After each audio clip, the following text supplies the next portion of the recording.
Hey guys, welcome back. Tonight, we're slipping quietly into a part of medieval history that never truly disappeared. Not the castles, not the knights, not the battles, but the strange old rules we still follow today, without even knowing why. From handshakes that once proved you weren't hiding a dagger, to the blessing whispered after a sneeze born from plague-filled fear, to buttons designed for swordsmen, forks once condemned as tools of the devil, curfew bells meant to smother fire, and even the surnames we carry like secret time capsules. Tonight, we're uncovering the medieval habits still living inside our modern world. These aren't just weird medieval facts, they're echoes, gently folded into our daily lives, waiting to be rediscovered. So before you get comfortable, take a gentle moment to like this video and subscribe, but only if these deep sleep history stories help you find peace, sleep better, or simply reflect on our shared journey through time. Now, close your eyes, let your breath soften, and allow the night to open like an old manuscript, one quiet, forgotten rule at a time. So tonight, as you settle into the quiet glow of your room and let the weight of the day slip gently off your shoulders, we begin with something so ordinary, so familiar that you probably never question it, yet it carries the echo of steel, suspicion, and survival. The handshake, a gesture we use without thinking, offered to strangers, colleagues, friends, sometimes even people we barely trust. But long before it softened into politeness, it lived a very different life. So let your breath slow down and imagine the world as it was centuries ago, in the age of medieval knights, where danger was never farther away than the length of a blade. In those narrow stone corridors of old keeps, men moved carefully. Their reputations were iron shields, but the real shields sat strapped to their arms, and real weapons hung heavy at their sides. Trust was rare, paranoia was common sense, and the right hand, the dominant hand for most warriors, was the hand of life or of death. This is where the history of the handshake begins, not in friendliness, but in fear.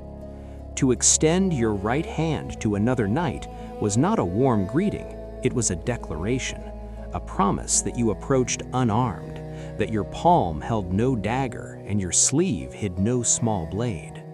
In a world where weapon concealment could decide whether you saw sunrise again, this simple gesture was a language louder than words.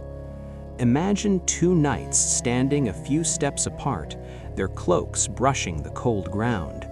Moonlight spills across their armor. The distant sound of metal clinking echoes from the courtyard. They raise their right hands slowly, not out of respect, but out of calculation. For a moment, the world narrows to a single thought: can I trust you? And then comes the part we often forget, the shake. Not the firm, polite pumping motion we know today, but a deliberate jolt, quick, decisive, meant to loosen whatever hidden weapons might be tucked inside those long, draping sleeves worn in medieval Europe. A knife balanced on a forearm, a thin blade hidden by cloth, even powdered poison in small leather pouches. The shake was designed to make them fall. Only when no metal clattered to the ground, no flash of steel appeared, could two men allow their shoulders to ease, even slightly. This was not greeting, this was survival. But with time, decades slipping into centuries, the gesture lost its fear and found a new home inside halls filled with candlelight, etiquette, and books who wanted to appear honorable. By the 17th and 18th centuries, a handshake had transformed into a symbol of equality, a quiet way of saying, we meet as men of the same standing. The old tension of medieval knights dissolved, but its shadow still lives inside the movement of your hand today. And as strange as it sounds, every time you offer your hand to a stranger, somewhere deep inside, the gesture lingers the ghost of an armored man once thinking, "Let me be sure you carry no hidden blade." So tonight, as you drift gently into this world of forgotten customs and medieval knights' facts, let this simple truth rest softly in your mind. Even the calmest gestures we share today were once shaped by fear, shaped by danger, shaped by the silent question, "Are you safe?" And in understanding that, perhaps you can release just a bit more of your own tension, knowing the world you fall asleep in tonight is far kinder than the one that shaped our oldest greetings. As you drift deeper into the gentle stillness of the night, imagine the handshake not as the rigid, armored gesture of medieval warriors anymore, but as something beginning to soften, slowly, quietly, as Europe stepped from chaos into a more structured world. After centuries of conflict, people learned that life was not meant to be lived with hands constantly hovering near weapons. The instinct to check for concealed blades remained, but something subtler began to reshape the gesture. Trade routes expanded. Merchants traveled across borders carrying spices, wool, and stories. And unlike medieval knights who relied on armor and suspicion, these traders relied on reputation, on trust that could travel faster than horses. The history of the handshake evolved with them. In the bustling marketplaces of medieval towns, the handshake took on a new meaning, a simple test of honesty. When two merchants met to discuss a deal, offering an open hand, free from weapon concealment, signaled fairness. It whispered, "I come to bargain, not to harm." Imagine these early markets, lanterns swaying in the breeze, wooden stalls lined with cloth dyed in deep blues and rich reds, the air smelling of leather, burning tallow, fresh bread. A merchant extends his right hand, not as a challenge, but as an invitation to trust. And yet, even here, old habits lingered. The shake remained firm enough to reveal anything hidden beneath a sleeve. After all, medieval knight facts were no distant stories. Most men had grown up watching armed conflicts unfold not far from their homes. Even peace felt fragile. But time kept reshaping the gesture, turning fear into formality. By the late Middle Ages, scholars and priests wrote about greetings that conveyed honor rather than suspicion. And so the handshake began to shift from a weapon check into a symbol of integrity. In royal courts, where every action carried meaning, extending a hand became a subtle performance. Men of status used it sparingly, believing their word alone should be enough. But younger nobles, eager to seem modern, enlightened, and worldly, embraced the gesture. They saw in it a way to signal equality, a strange but graceful echo of the old promise that one came without hidden blades. Picture a quiet hallway in a grand estate. Gold candlelight spills across polished floors. Two young noblemen meet for the first time, sons of families who once fought on opposite sides of a war. There is hesitation, but one extends his hand, not to test for weapons anymore, but to acknowledge a future where bloodlines mattered less than understanding. The handshake, once rigid with suspicion, had become a declaration of peace. And as Europe stepped into the Renaissance, the gesture grew gentler still. Painters painted scenes of scholars meeting with clasped hands. Philosophers wrote of it as a ritual of civility, and travelers carried it to distant lands as naturally as they carried their luggage. Yet the silent shadow of its origins never fully disappeared. Even today, when you greet someone with a handshake, the motion still remembers its ancient purpose. You expose the vulnerable palm, showing you have nothing hidden. You shake just enough to show nothing is tucked away, a trace of medieval survival instinct disguised beneath modern etiquette. So, as you listened in the soft darkness, let this idea settle quietly in your thoughts. Our habits, even the gentle ones, often carry memories older than we realize. And sometimes what we call politeness today was once a small, courageous choice made by people who simply wanted to live in a world where trust was possible, even if they had to build that trust one cautious handshake at a time. So as the night deepens and your breath settles into a slow, steady rhythm, let us follow the handshake into the moment when it finally became something warm, something human, stripped of the hard edges that once belonged to knights, merchants, and men who feared hidden blades. By the time the early modern world opened its doors, the handshake had quietly slipped into everyday life, no longer a test of weapon concealment, but a signal of sincerity. And yet, the memory of its origins, the history of the handshake born in shadowed stone corridors, rested beneath the surface like a faint heartbeat. In small European villages, greetings were shaped not by fear anymore, but by the rhythms of community. Neighbors met in fields at dawn, exchanging handshakes that carried a simple message: "I see you. You are safe with me." These were not the measured gestures of noble courts or the cautious checks of medieval knights' facts. They were small rituals that held people together. Picture a shepherd returning from the hills at sunset. His hands are tired, rough from rope and wind. When he meets another traveler on the path, he offers a handshake, not to prove he carries no dagger, but because a shared touch made long, lonely days feel less empty. In this world, the handshake shifted from survival to belonging. And as Europe stepped into the age of exploration, the gesture traveled farther than any knight had ever ridden. Sailors carried it across oceans, diplomats carried it between kingdoms, scholars carried it into universities where ideas moved faster than caravans. It grew into an international language, one that didn't need translation. Still, even as it became universal, the shape of the handshake continued to evolve. In bustling ports, men clasped hands tightly to seal agreements over cargo. In quiet monasteries, monks used a softer version, mindful of vows of humility. And in distant colonies, people encountered cultures who greeted differently. Bows, nods, gestures formed from traditions older than Europe itself.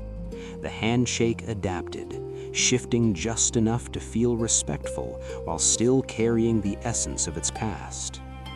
What's remarkable is how such a simple movement, an extended arm, a joined grip, could hold so many layers of meaning across time.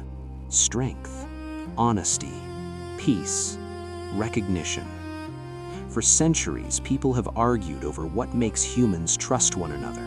Some say words, some say laws.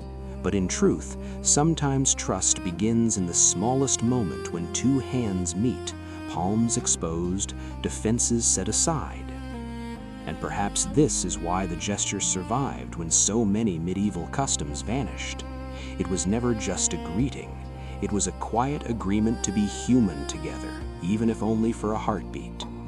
Even today, when you shake someone's hand, you are unconsciously echoing thousands of years of choices. Choices made by knights cautious of hidden daggers, merchants sealing fragile alliances, neighbors reassuring neighbors, travelers finding common ground in unfamiliar lands. So as you lie here, listening in the soft darkness, let the simplicity of that gesture bring you a sense of ease. The world may feel heavy at times, but the traditions we keep, those that last, often carry the gentlest truths. And the handshake, born from fear but transformed by trust, is one of those truths. You carry it with you. You share it without thinking. And each time you do, you affirm what generations before you hoped for, that connection is still possible, that people can still meet without weapons in their hands, and that even the smallest gesture can remind us we belong to the same fragile, hopeful story. Tonight, as you lie beneath the soft weight of blankets, and your breath grows calm and even. Let your mind drift back to a world where a single sound, something as simple, as human, as involuntary as a sneeze, could feel like a drumbeat of approaching death. In our world, a sneeze is nothing, a tickle in the nose, a spark of dust, a passing moment.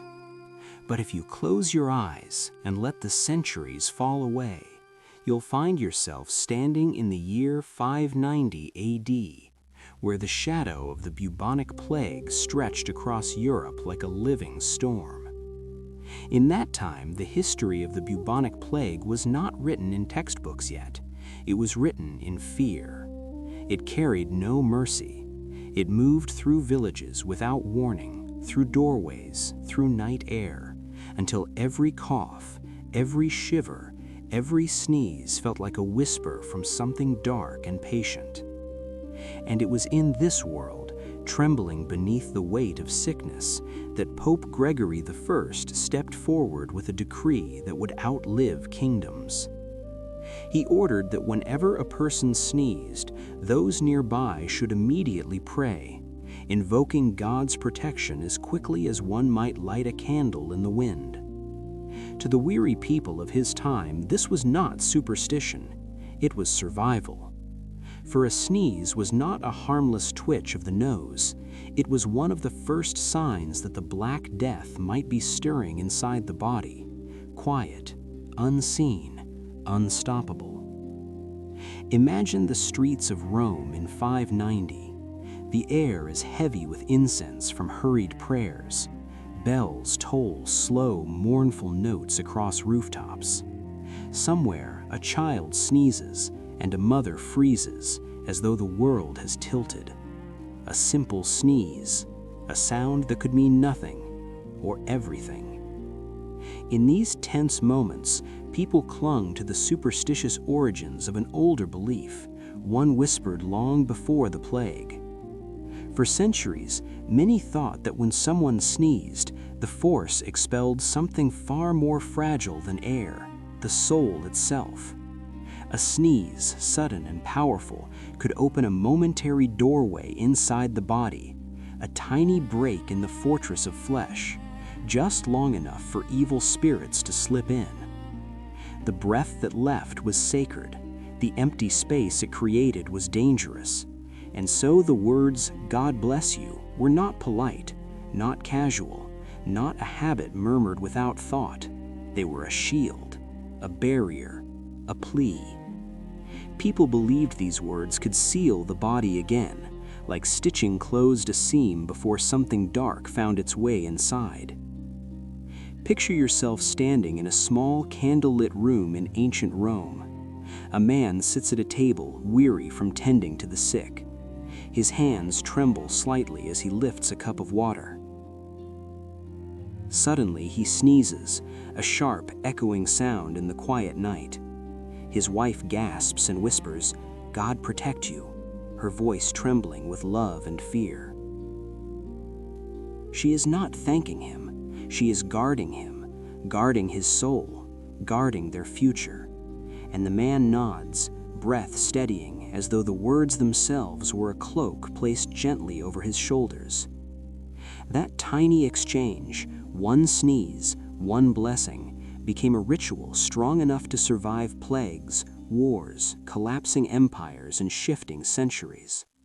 And even now, thousands of years later, when you hear someone sneeze and instinctively say, "Bless you," you are reaching across time into the same quiet fear, the same hope, the same human wish for safety in a world that once felt so fragile. So tonight, let that thought rest softly with you. Even the smallest words we carry were shaped by nights darker than this one, and by people who survived only by holding on to each other, one whispered blessing at a time. As the world outside your window settles into silence, and the night stretches itself gently across the sky, let us slip deeper into the story of a phrase so small, so soft, that you might forget it carries the weight of centuries. bless you. Two words that today float lightly in the air, but once they were spoken with the urgency of a lifeline. To understand how deeply this ritual rooted itself into human behavior, you must picture life not in the palaces or churches of the era, but in the cramped homes and winding alleys where fear lived like a permanent resident. Imagine walking through a village touched by the bubonic plague. The history of the plague was not a distant memory here, it was a fresh wound. Homes shuttered, fires smoldered low to conserve what little wood people had. The air carried a smell both sharp and earthy. The scent of herbs hung over doorways in the desperate hope of warding off invisible danger. And then, someone sneezes. That single, sharp sound slices through the village quiet like a blade. Heads turn, hearts stutter. Mothers pull their children closer. Even those who cling fiercely to logic feel their souls tense for an instant. Not because they believe every sneeze signals disease, but because so many lives were once claimed after exactly that sound. In these moments, the superstition origins of old beliefs rise again like mist from the ground. Before science explained germs and contagion, people looked at the world with a different sort of wisdom, one built on patterns, fears, and fragile connections. They believed the soul could tremble loose from the body during a sneeze, hovering for a heartbeat before returning. And in that heartbeat, the boundary between the living and the unseen blurred. Pope Gregory I, knowing how terrified his people were, wove together this old belief with a new instruction. His decree wrapped comfort around fear. Pray immediately, he urged, because a prayer spoken swiftly might seal the soul inside before sickness or spirits could reach it. His words spread faster than plague winds. They traveled through markets, monasteries, and muddy roads. They traveled through mothers' warnings, priests' sermons, travelers' tales. Soon, the blessing became a reflex, a murmured protection offered without hesitation. But what made it endure for more than a millennium was something gentler than fear. It was empathy. The kind that blooms when people see someone vulnerable, even for a second, and respond with care. Picture a cold evening in a medieval tavern. The hearth crackles with amber light. A weary traveler sits hunched over a bowl of broth, steam curling into the air. He sneezes, tired, uncontrolled. The room quiets for a heartbeat, and then a stranger at the next table whispers, "Bless you." The words drift through the warm air like soft wool. For a moment, the traveler doesn't feel like a man alone on the road. He feels seen, acknowledged, protected by a stranger's voice. That simple exchange is the reason the ritual survived when so many medieval customs faded. It wasn't just about plague or spirits. It was a way of saying, "Your life matters. I hope you stay safe." And even now, when someone sneezes beside you, your instinct to say, "Bless you," carries a quiet echo of that ancient compassion. Proof that long after the bubonic plague, history lost its sting, and long after the superstition origins faded from most minds, the kindness at the heart of the ritual remained. So, as you rest tonight, let that small kindness linger in your thoughts. How two words, born of fear, have lived on because they made people feel less alone in a world that often felt impossibly dark. So, as your body sinks deeper into the quiet comfort of the night, let us step into the final part of this story, a part where fear begins to fade, but the ritual remains, echoing softly across centuries. By the time the worst waves of the bubonic plague history had passed, the world was forever changed. Families had been scattered, cities scarred, Hope and grief intertwined in ways people struggled to express.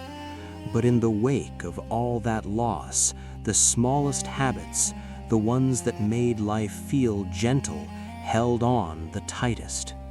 Bless You survived, not because people still feared the sickness, but because acknowledging someone's vulnerability with kindness had become instinctive, a quiet act of humanity that felt too precious to abandon.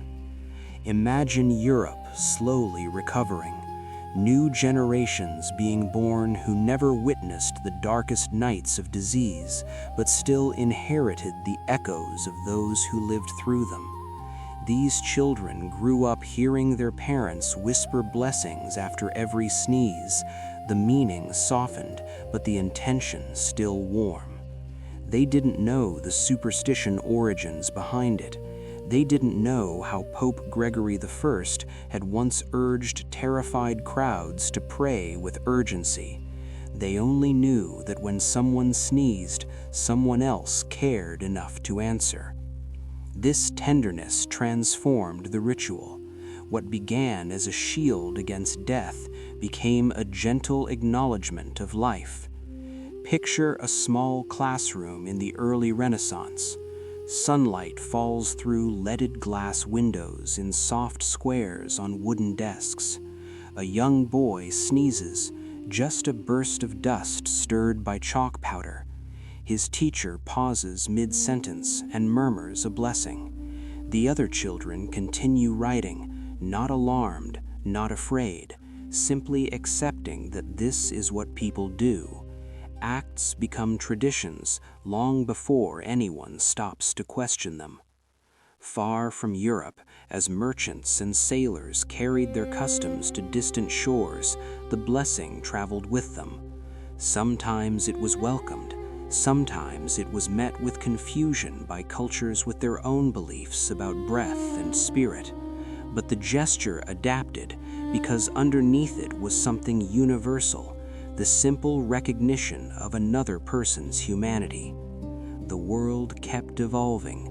Science replaced superstition. Doctors mapped lungs, traced pathogens, understood how air moved through the body. Sneezes were no longer seen as moments when the soul quivered at the edge of escape. They were just sneezes. Yet the ritual refused to disappear. That is the strange magic of human tradition. We don't always keep what is rational. We keep what feels meaningful.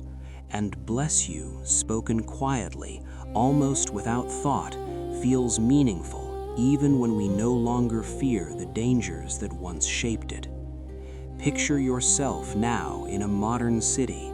Neon signs glimmer in puddles. Cars hum softly beneath streetlights. Someone on the sidewalk sneezes, quick, ordinary, forgotten by the next minute.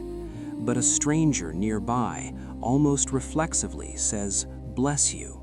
No plague, no trembling fear, no ancient belief in wandering spirits, just one human recognizing another, a tiny kindness offered in passing. And perhaps that is why this ritual has lived longer than kingdoms, outlasted emperors, and crossed oceans without losing its softness. Because beneath all the centuries of fear and superstition origins, beneath the desperate prayers of the people Pope Gregory I once guided, lies a truth as gentle as a candle flame.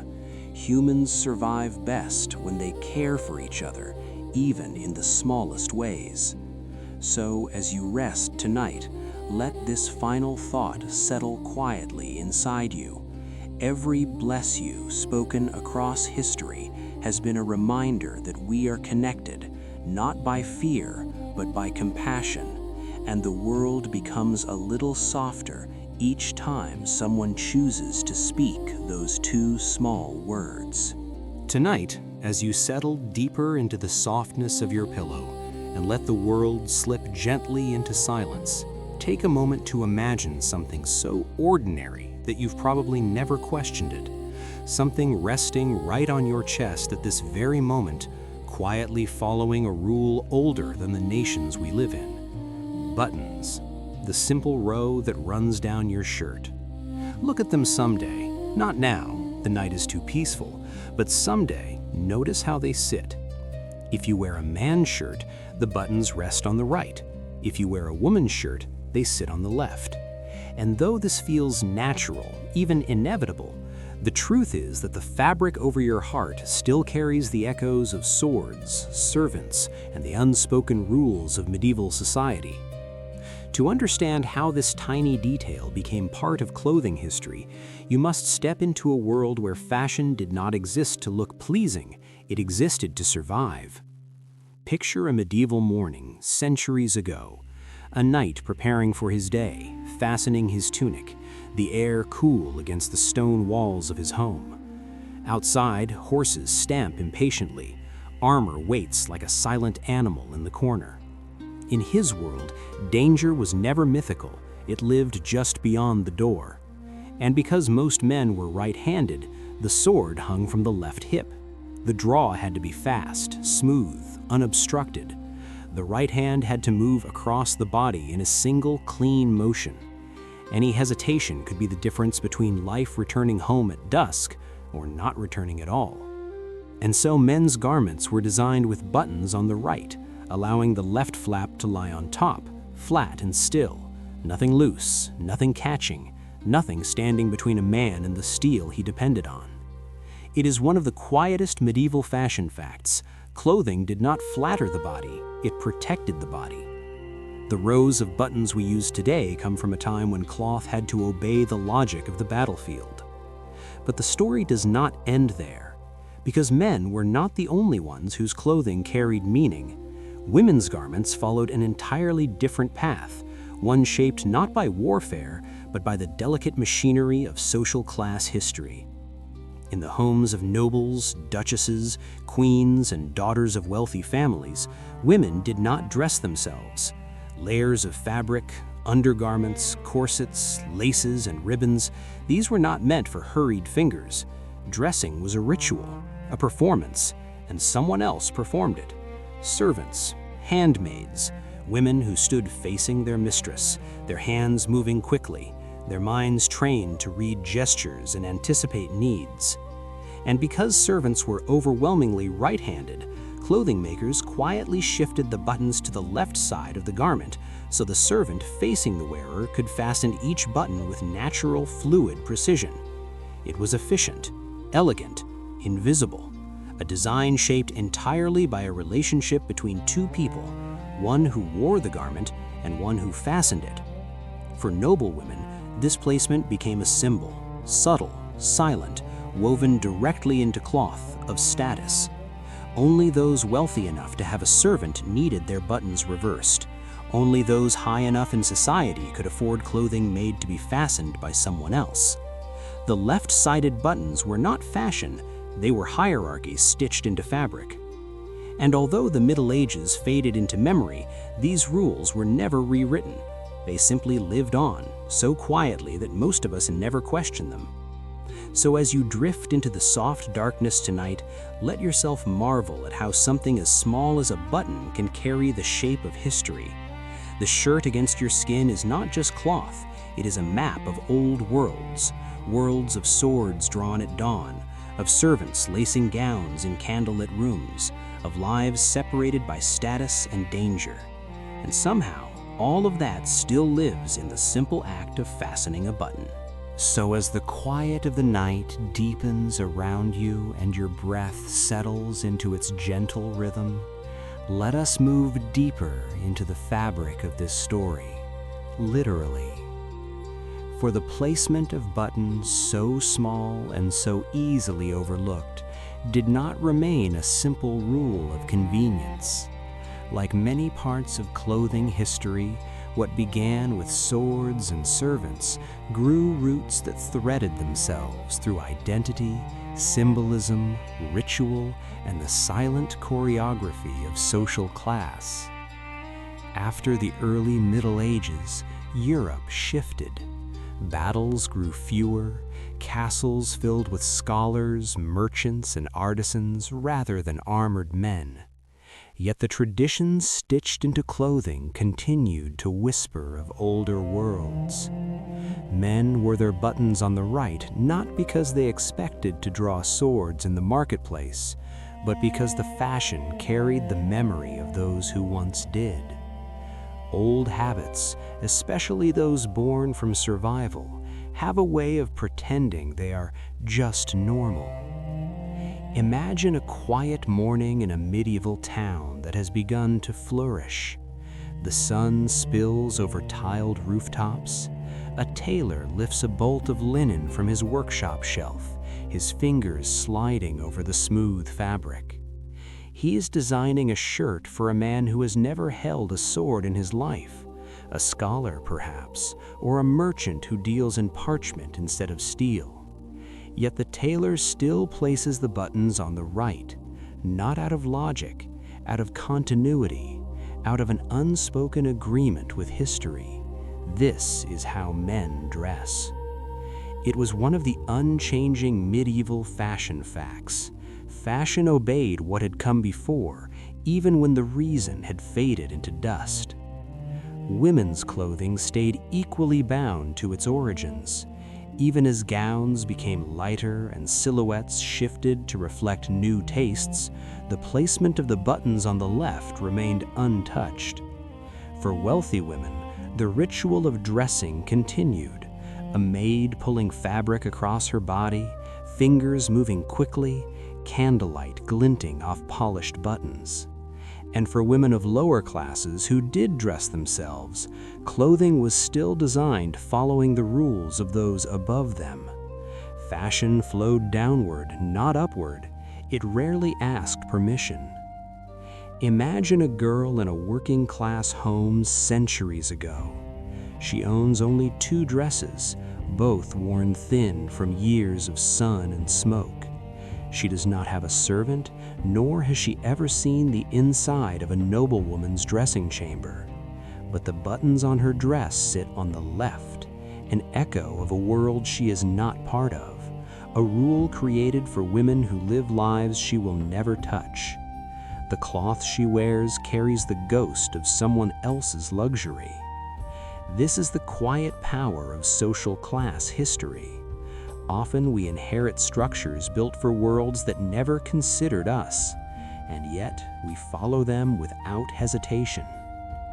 Over time, buttons themselves transformed from tools of function into markers of identity. Aristocrats displayed them made of bone, shell, or silver. The working class wore wooden ones, each polished by years of handling. But regardless of material, the orientation stayed the same. Right for men, left for women. No decree required, no written rule, just centuries of repetition turning into truth. And as Europe expanded, industrialized, and rewrote nearly every other aspect of life, laws, labor, religion, architecture, the placement of buttons endured unchanged. When sewing machines arrived, they reinforced what tailors had always done. When factories mass-produced garments, they carried forward these invisible medieval laws into closets around the world. Even today, the shirt hanging in your wardrobe follows a design shaped by swords and servants, by danger and etiquette, by power and tradition. So as you rest tonight, let yourself sink into the wonder of it. The clothes you wear daily are quietly carrying pieces of the past, stitched not in thread, but in memory. Reminders of a world that ended long ago, yet somehow still lives softly against your skin.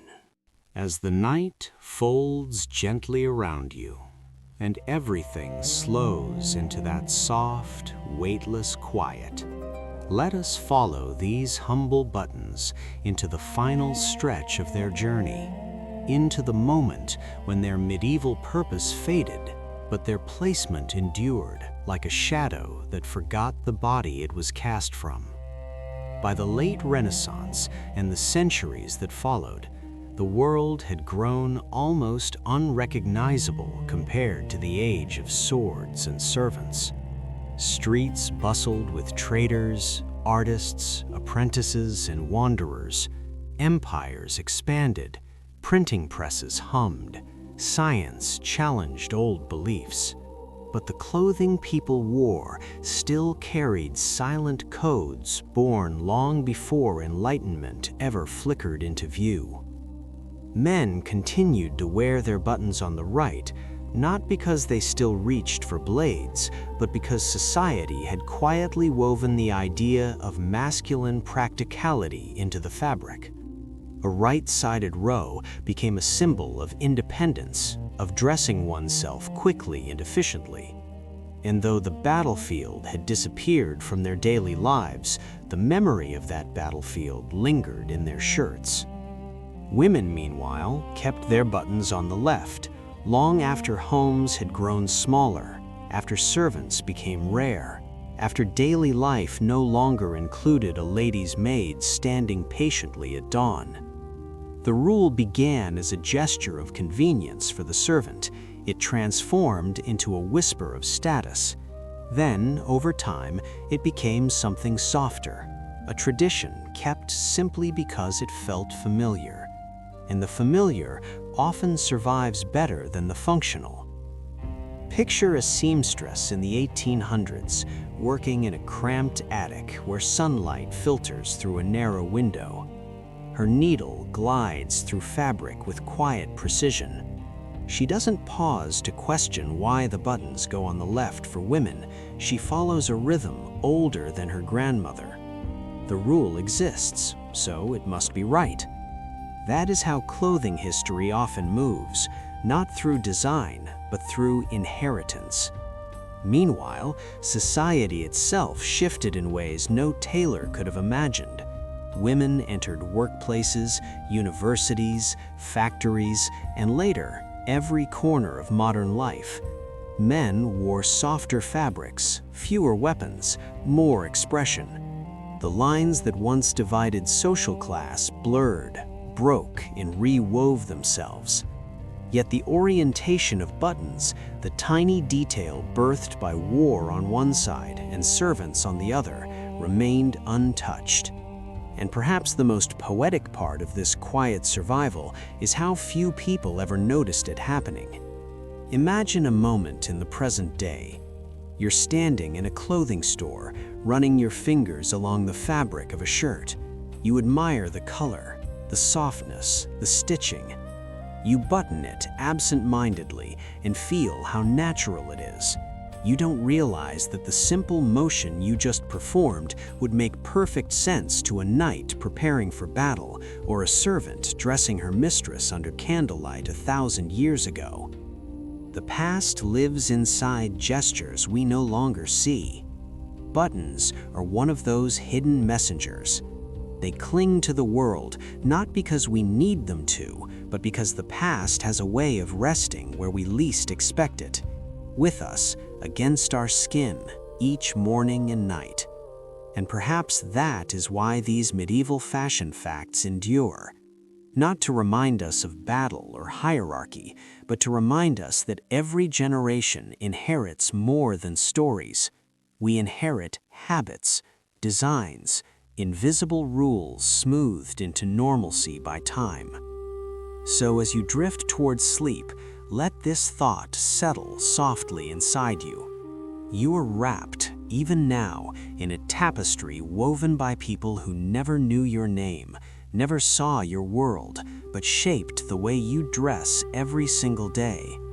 And somewhere, in the quiet motion of fastening a button, their hands still move with yours, guiding, lingering, stitching the old world gently into the new. Tonight, as you settle deeper under the weight of gentle darkness, let us turn to an object so ordinary, so familiar, that it rests quietly at your dinner table without ever revealing the centuries of fear, scandal, and superstition woven into its past. A fork. small, harmless, polite. Yet once upon a time, this elegant utensil was believed to be nothing less than an insult to God himself. To understand why, we must drift back to the 11th century, to a world lit by candle flames trembling against stone walls, where religious authority shaped not only how people prayed, but how they ate. And at the center of this strange chapter in the history of dining etiquette stands a woman whose presence still feels like a whisper through time. Maria Argyropoulina, a Byzantine princess. Imagine her arrival in Venice. Her ship glides across quiet waters at dawn, gold ornaments shimmering on her veil, the soft rustle of silk marking her movements. She steps onto Venetian soil carrying an object that will shock an entire city, an object so finely crafted it gleams like a sliver of sunlight. A golden fork. 2 delicate prongs, curved with precision, designed for eating fruits and soft meats without staining her fingers. To her, this was elegance. To Venice, it was blasphemy. For in this world, medieval church rules shaped the rhythm of daily life. Priests, monks, and scholars taught that God had already given mankind the perfect tools for eating, the hands he crafted with divine intention. To use something else, especially something sharp, metallic, and foreign, felt like defiance, like arrogance, like refusing heaven's gifts. And so the whispers began, quiet at first, like wind slipping between cathedral stones.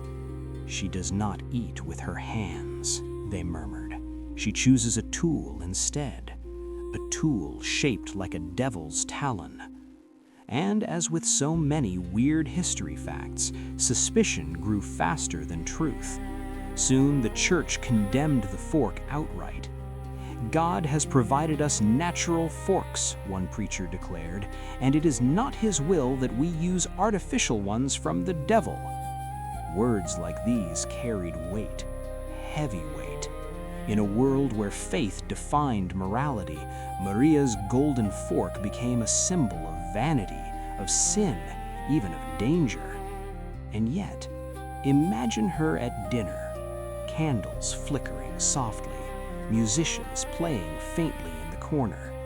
She lifts her fork, not in rebellion, but in refinement. Her gesture is delicate, precise, graceful. She is simply choosing cleanliness, elegance, dignity. But the world was not ready for her gesture, at least not yet. Tonight, as you breathe slowly and feel sleep gathering at the edge of your thoughts, remember this: the fork was once feared not for what it was, but for what people imagined it could be. A threat to divine design, a whisper of foreignness, a symbol of pride. But like many of the medieval rules that lingered far longer than their logic, the story was only beginning. As the night deepens and your breathing softens into that calm rhythm that feels almost like floating, let us return to the quiet scandal that unfolded around a simple dining tool, an object so small yet so powerful that it stirred both fascination and fear. After Princess Maria's arrival, Venice buzzed like a hive of whispered judgments. Her fork, delicate, golden, precise, became the subject of sermons, gossip, and even political conversation. In a world shaped by medieval church rules, where every gesture at the table carried symbolic weight, even the act of lifting food in a certain way could be interpreted as a spiritual statement. Imagine a grand Venetian feast in the 11th century. Long wooden tables groan beneath platters of roasted fowl, figs drizzled with honey, warm bread torn by hand. Guests laugh, drink, gesture wildly as they eat, because eating, back then, was not a quiet affair. Fingers gleamed with oil, cloth napkins barely existed, and communal dishes required trust. Hands touched the same pieces of bread, the same bowls of fruit, the same handles of shared knives. To eat with one's hands was to be part of the group, part of the ritual of life itself. And into this world of touch and shared experience, Maria introduced a sharp, glittering boundary, a fork that separated her from the food, from tradition, and from the community around her. The elite women watched her with mixed awe and suspicion. Commoners whispered as if she had brought a fragment of some distant supernatural kingdom. Priests frowned, bishops shook their heads, and slowly the fork transformed from a simple tool into a question each person had to answer silently. Was refinement worth risking divine displeasure? This tension grew heavier when illness swept through Venice only a few years after Maria's arrival. Plague, a cruel, unrelenting one. It struck the city with silent footsteps, leaving fear in every doorway. Many saw it as a sign, a punishment, a warning, an omen. And in the blur of grief, people grasped for explanations. She brought strange customs, some murmured, and with them, misfortune. It was not fair, it was not logical, but fear rarely is. Fear looks for shapes in the dark and calls them truth. And so Maria's use of the fork, innocent, elegant, practical, was twisted into a story of sin and consequence. Some claimed she grew ill because she offended heaven. Others whispered she had died for her vanity. These stories were wrong, exaggerated, fueled by anxiety more than fact. But they spread. They always spread. History moves on the wings of rumors rather than reason. But here is where the story softens. Despite the condemnation, despite the fear, despite the sermons warning against artificial tools, a seed had been planted. A spark of curiosity, a glimpse of another way to dine, cleaner, calmer, more controlled. And even if the church rejected it, some people quietly wondered, why shouldn't eating be elegant? Why shouldn't hands stay clean? Why shouldn't dining have a touch of grace? Tonight, as you drift deeper towards sleep, imagine the fork resting on a table centuries ago, too bold for its time, too refined for its audience, yet quietly waiting for a world that would one day be ready to understand it. As the night settles more deeply around you, and the world softens into quiet edges, let us drift into the final chapter of the fork's long and unlikely journey, from a symbol of sin to a companion found at every dinner table. After Princess Maria's death, her golden fork did not disappear. It stayed in memory, in rumor, in the uneasy tension between curiosity and fear. But the world, as it always does, began to change, slowly, subtly, almost invisibly. By the 13th and 14th centuries, Europe was shifting beneath its own feet.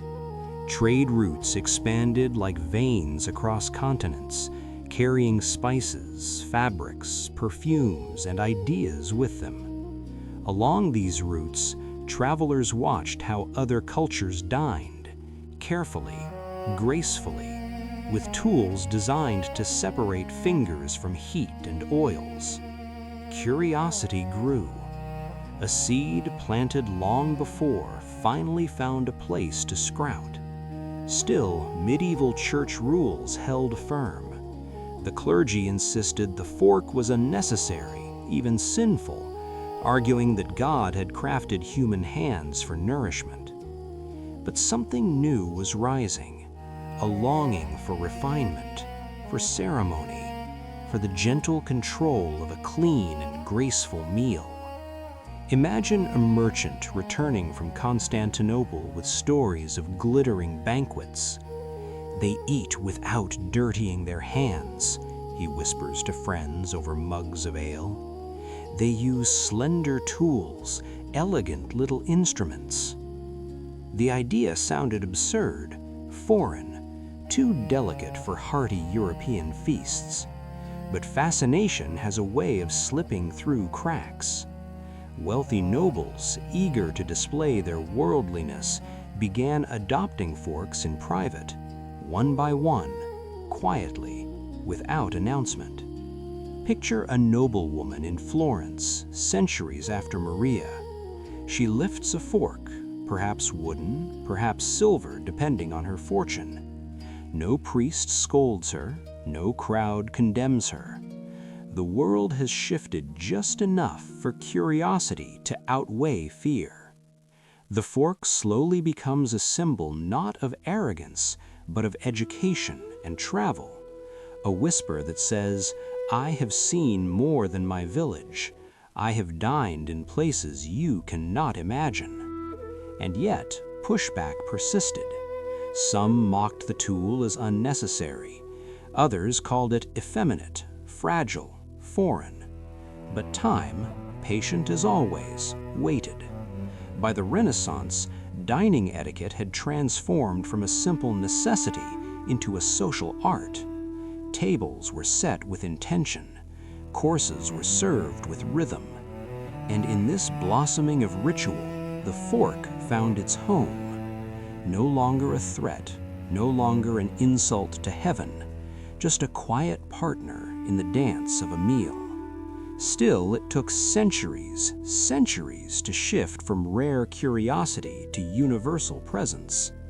England did not fully embrace the fork until the 1700s. Rural France resisted even longer. But destiny was already written into the shape of the utensil itself: efficient, clean, precise. The modern world would eventually crave these qualities. And so the fork, once called the devil's claws, once blamed for illness, once shunned as foreign vanity, became ordinary, familiar, invisible. Tonight, as you drift closer to sleep, imagine your own fork resting silently in your kitchen drawer. It has no idea how many battles were fought for its acceptance, no memory of sermons, accusations, or scandal. But you know, you carry the story now. And when you hold it tomorrow, perhaps you'll feel not just cold metal, but the long, strange, beautiful journey of an object that dared to be misunderstood until the world grew patient enough to understand it. Tonight, as the world around you softens into darkness and your thoughts settle like drifting leaves, let us step into a medieval night, a night illuminated not by street lamps or glowing windows, but by the last trembling sparks of hearth fires scattered across a wooden city. The word we now call curfew, a word that tells us when to go home, when to quiet down, when to stop lingering outside, was once something far more urgent. It was not a rule of discipline, it was a matter of survival. To understand it, we must first hear a sound that shaped medieval city life more than any law or soldier ever could: the deep, resonant toll of the evening bell. In towns built almost entirely from timber, houses with straw roofs, markets made of planks and beams, workshops lined with dry wood, a single spark could turn a neighborhood into ash in minutes. Fire was warmth, comfort, life, but it was also a silent predator that waited for carelessness. So each evening, when the sun slipped behind the hills and shadows pooled between the narrow streets, the church bell rang out. Slow, heavy, unmistakable. This was the couvre-feu, from Old French meaning cover the fire. The etymology history of curfew is not poetic or symbolic, it is literal. When the bell sounded, every hearth had to be smothered, every flame covered, every ember hidden beneath ash. Not extinguished completely, just quieted. Quiet enough that it could not leap onto a curtain or splinter of wood while the city slept. Imagine a family inside a small wooden home, the walls thin enough for the wind to hum through the gaps. A mother sweeps the last crumbs from the table. A father stirs the embers one final time. Children curl beneath wool blankets while the scent of smoke still clings to their hair. Outside, neighbors are doing the same, in a silent choreography shaped by fear, discipline, and habit. No torches, no open flames, only darkness and the low glow of safely buried embers. This was the rhythm of medieval city life. And yet, like every rule that survives through centuries, curfew was not just about danger.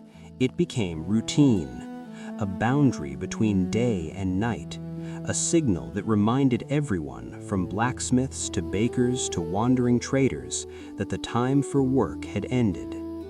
Even animals seemed to respond to the bell. Dogs quieted, horses lowered their heads, the town itself exhaled. Later, the curfew bell took on political roles. William the Conqueror, after seizing England in 1066, enforced a strict couvre-feu to control not just fire, but people, ensuring towns went dark and quiet, making it easier to maintain order in a land still bristling with tension. But in the centuries before kings and conquerors shaped it to their will, curfew was simply a shield, a protective hush cast across a flammable world. And tonight, as your own room settles into gentle dimness, imagine that bell echoing across wooden rooftops long ago. Slow, deep, protective. A reminder that even the smallest flame, if left untended, could wake a city to disaster. And so people learned to listen to the night, to respect it, to prepare for it, to fear it just enough. Curfew was not a punishment. It was a lullaby made of iron and echoes, sung to keep an entire town safe while it slept. As the night folds gently around you, let us step deeper into the world that lived under the curfew bell, a world where darkness was not simply a time to rest, but a force to be respected, obeyed, and feared. For medieval city life, fire safety was only the beginning of the curfew's story. Over time, that soft evening bell shaped how people behaved, how they worked, how they dreamed, and even how they understood authority. Imagine a medieval town from above. Narrow streets twist like threads through clusters of wooden homes. Smoke rises in thin streams during the day, but at night, the city becomes a dark, dense labyrinth. No lanterns illuminate the corners. No glass windows glow from within. Only moonlight, when it chooses to appear, gives shape to the silence. This was not a world where people wandered freely after sunset. Curfew was not just about fire anymore. It became a boundary between safety and danger. When the couvre-feu bell rang, it announced two things at once.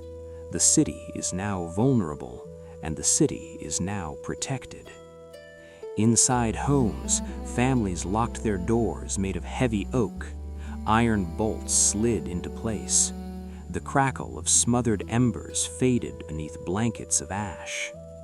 Outside, watchmen patrolled with wooden rattles, early warning devices that clacked sharply through the quiet. If danger approached, the rattling sound spread like a ripple in the dark. And it was in this fragile balance that authority began to realize something. The night was easier to control than the day. William the Conqueror understood this better than anyone.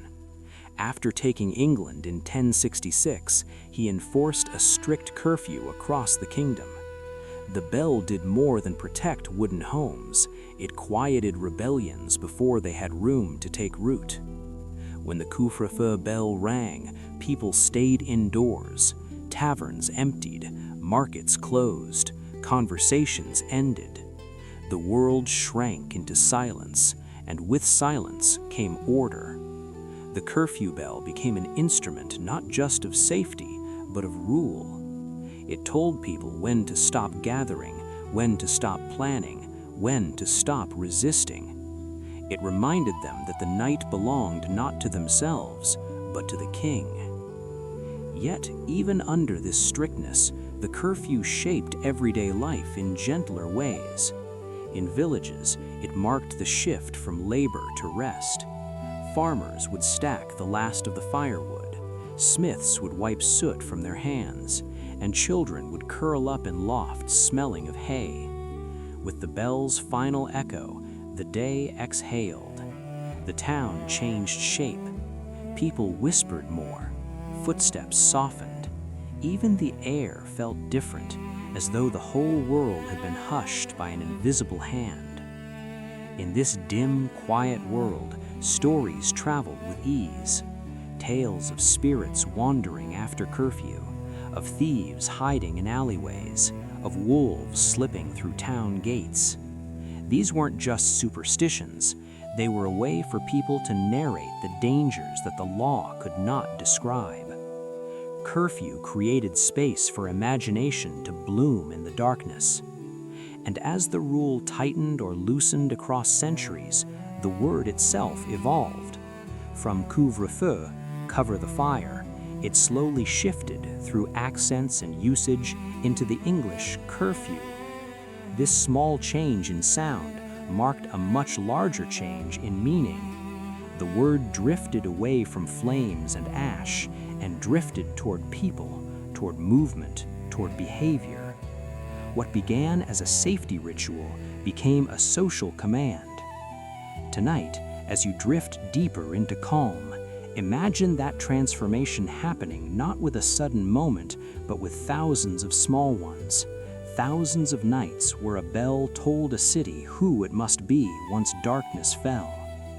For medieval people, the night was not merely the absence of light, it was the presence of rules. As your body melts deeper into stillness and the quiet of the room wraps gently around you, let us drift into the final chapter of the curfew's long journey, into the moment when a law meant to control fire, fear, and people quietly transformed into the modern word we use today. For centuries after William the Conqueror enforced his strict couvre-feu, Europe remained a place where the night carried weight. Darkness was not simply absence, it was presence of uncertainty, of danger, of the unknown. People did not challenge the night, they obeyed it. Yet, as centuries passed, the world began to brighten. Cities grew stone by stone, streets widened, lanterns appeared. Windows made of glass invited warm light into homes. Trade expanded, bringing wealth, innovation, and new rhythms of life. Slowly, the night became less of an enemy and more of a companion. And as life evolved, the curfew bell, once a command that could not be ignored, began to lose some of its force. Its sound softened from order to ritual to memory. Picture a small European town in the late Middle Ages. The couvre-feu bell still rings, but now people treat it not as an order, but as a gentle reminder. The day is ending, and the world is preparing to rest. Bakers finish their final batch, craftsmen tidy their tools. Children hurry inside because their mothers say the wolves might come out after dark, even though wolves haven't been seen in years. This is how rules survive, not through logic, but through repetition woven into daily life. Meanwhile, language, our most living, breathing artifact, began reshaping the old French phrase couvre-feu into something smoother, shorter, more familiar to English tongues. First it became curfew, then curfew, and eventually curfew. A rule once etched in fear now lived in sound alone. No one thought about smothering embers anymore.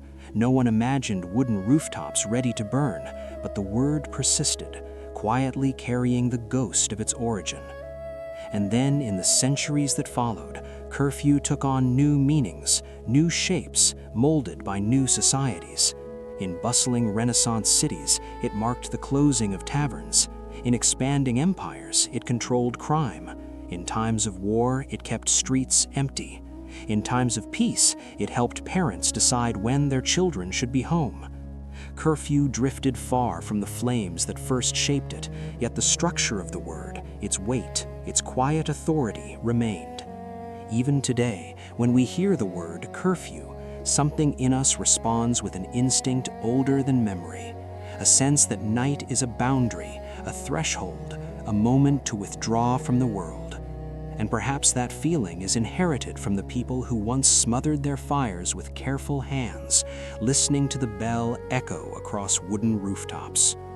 Tonight, as you breathe slowly and let the edges of sleep surround you, imagine that ancient bell ringing, not as a command, but as a lullaby across centuries. Imagine families closing their doors, protecting their homes, trusting the quiet to keep them safe. Imagine the darkness settling like a soft blanket over the town. And remember this, words are time travelers. They carry entire worlds inside them. Curfew is one of those words. It carries torchlight, wooden walls, church towers, distant dangers, and the heartbeat of communities trying to keep one another alive. When you hear it now, whether whispered by a parent, printed on a sign, or spoken in a movie, you are hearing the echo of a world that has long since turned to dust, but its voice remains, soft, steady, eternal. A voice reminding us that the night, even now, still asks us to slow down. So let your breath settle, slow, quiet, as we step gently into the last chapter of our journey through medieval rules that now live silently in our modern habits. Tonight, we look at one more relic of a world long gone, one so familiar that you carry it with you every single day, even when you are half asleep. Your surname. A simple word printed on your ID, your mailbox, your school papers when you were a child, yet it holds a story older than countries, older than cities, older than almost anything we use to define ourselves today. In medieval England, long before the noise of the Industrial Revolution, long before anyone spoke the phrase family name in a legal sense, most people had just one name. A man named John was simply John. A woman named Alice was simply Alice. But then came 1066, the Norman invasion, and with it a quiet revolution in how society kept track of people. Suddenly, England was filled with new rulers, new systems, new taxes, and new questions. One of those questions was surprisingly practical. How do you tax people if everyone shares the same handful of names? Imagine a tax collector standing in a crowded marketplace. He calls for John. 10 heads turn. He writes down Alice. Half the women look up.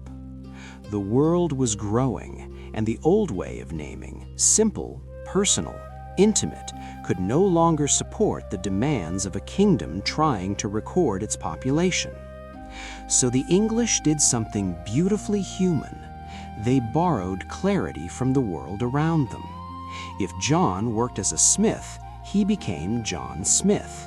If he lived near a hill, he became John Hill. If he was the son of William, he became John Williamson. And if his hair was red like autumn leaves, he might become John Red. This was not just record-keeping. It was identity shaped by landscape, by labor, by lineage. It was society writing the story of a person directly into their name. You can almost picture medieval England, Villages surrounded by rolling fields, smoke curling up from thatched roofs, where names were spoken not as formal labels, but as tiny biographies. A name told people who you were, what you did, where you came from, and who came before you. Some surnames were born from professions: baker, carpenter, tanner, Fletcher. Others came from places: wood, marsh, bridges, rivers. And some came from lineage itself: Johnson, Robertson, Harrison. When you say your surname today, even quietly in your mind, it is highly likely that the echo of medieval England lives inside it. That is the secret beauty of surname origin, a fragment of genealogy history tucked into everyday language. Maybe your surname carries the memory of a trade your ancestors once practiced, shaping iron under orange sparks, or stitching leather into boots that walked muddy roads.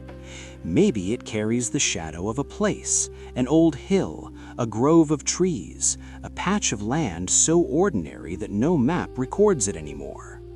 Or perhaps it carries the weight of a lineage, a connection between you and someone who lived 1,000 years before you, someone who never imagined a future full of airplanes, electricity, and people watching calming history videos to fall asleep. And yet, here you are, carrying their story quietly in your name. That is the quiet magic of medieval England. Its rules did not remain merely rules. Some of them grew roots and became part of us. Tonight, as you rest, think of your surname not as a label, but as a bridge. It connects you to a world where names were shaped by wind, soil, light, and simple survival. A world that still whispers inside the word you call yourself. As we drift deeper into this final chapter, imagine medieval England not as a distant place from a textbook, but as something alive, a landscape breathing under candlelight where every name carried weight, meaning, and purpose. The world back then felt smaller, quieter, more intimate. People lived close to the earth, close to their neighbors, and close to the stories that shaped them. Every village was a woven tapestry of familiar faces. In such a place, your name was not just a label, it was your introduction, your reputation, your entire biography compressed into a few simple sounds. That is why surnames grew slowly, patiently, like roots spreading through soil. They formed from necessity, but they survived because they became part of identity. Picture a boy named Thomas in the late 1100s. His father is a carpenter. His grandfather was a carpenter. Everyone in the village knows the sound of wood being shaped under his family's hands. In time, Thomas becomes Thomas Carpenter, not because someone wrote it on a form, but because the village called him that long before ink ever touched parchment. Or imagine a girl named Edith who lived near the edge of the village, next to a small grove. People call her Edith Atwood, Edith at the wood, because that simple phrase tells you exactly where she belongs. These names did more than describe. They preserved memory. They were the earliest fragments of what we now call genealogy history, a way for families to remain connected even as centuries passed. And then there were the surnames shaped by the land itself, echoing the geography of medieval England: rivers, brooks, fields, stone, dale. These names held the fingerprints of the earth. They told people where their ancestors stood, what they saw when they opened their door each morning, what kind of world shaped their bones and their breath. Others were born from character or appearance: short, long, strong, brown. These surnames may feel simple today, but in a world without cameras, these words captured a permanent snapshot of a real human being. If someone was unusually tall or had striking brown eyes, that feature could travel through generations, long after the original person was gone. Every surname was a story encoded into sound, carried quietly through time. And so your surname, yes, the one you have said and written thousands of times without thinking, likely carries the echo of a choice made by people who lived long before electric lights, cars, or recorded history. They shaped a name that reflected their life, and that name survived because each generation protected it, passed it on, and gave it meaning simply by living with it. But surnames did not spread across England all at once. They appeared in patches, first in towns influenced by Norman taxation, then in wealthier households, and slowly, gradually among farmers and villagers. Some families adopted surnames early, others much later. It took centuries before surnames became fully fixed, fully inherited. That slow evolution created countless variations, spellings, and branches. A single surname might bloom into 5 different versions as families moved, married, or simply pronounced words differently. Imagine how much story, how much life, how much forgotten memory lives within those changes. So tonight, as your eyes grow heavier and your body sinks deeper to rest, let yourself feel something gentle. The name you carry is not empty. It is not random. It is a small, beautiful survivor of medieval England, a piece of history that chose to stay.